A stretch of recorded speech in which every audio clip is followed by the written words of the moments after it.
raising measures are not optimal. One, KRA has been making quite some good progress around that digitization, reaching out to Kenyans.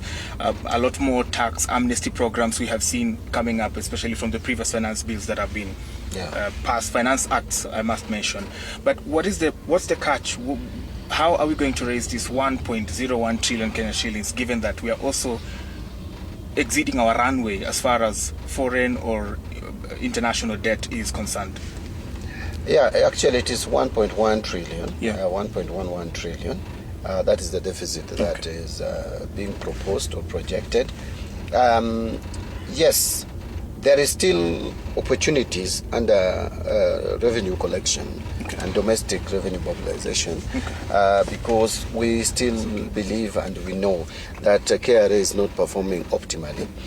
Remember, there was a period of time when we were collecting about 18% of GDP as ordinary revenue. Now it has come down to just, slightly over 14%. That means clearly either A, we are not efficient in tax collections, or two, the businesses have moved from the normal tax regime.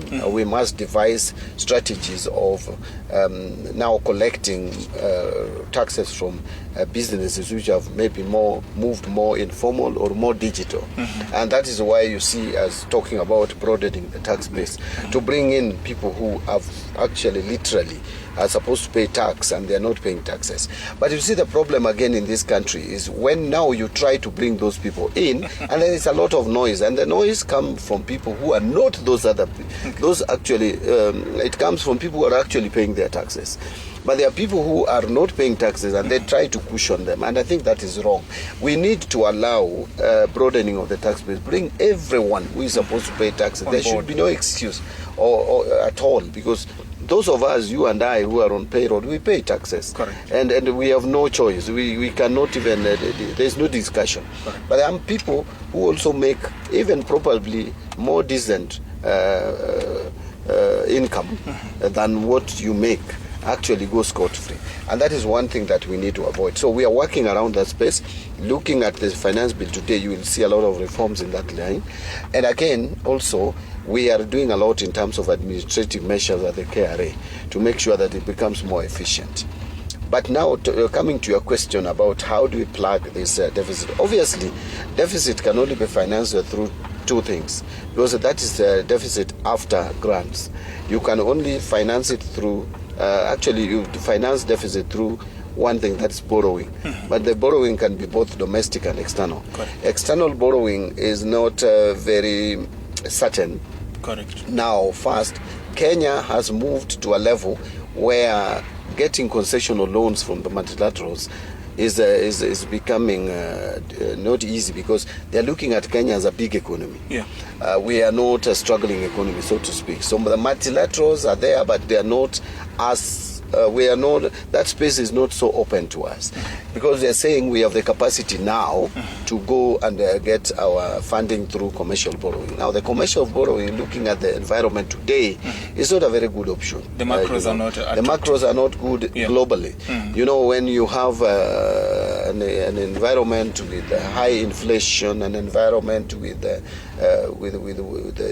economic disruptions, supply chain disruptions and shocks, obviously people will be asking for more to give you money. The investors are asking for more. So you'll find that the rates are now not very, very appealing and very attractive. So now what you are left with is also to come domestic. Now, coming to domestic also has its challenges. One, you are crowding out the private sector. Two, the interest rates will start rising. So we are balancing these two.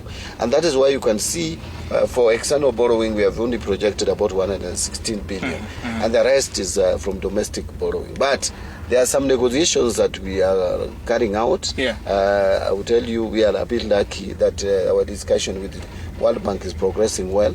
If that happens, then we'll reduce the domestic borrowing.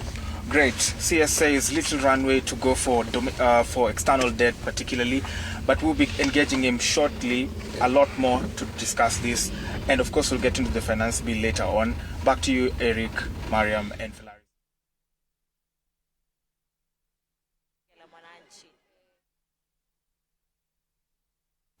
All right, that's Cabinet Secretary John Mbadi, CPA.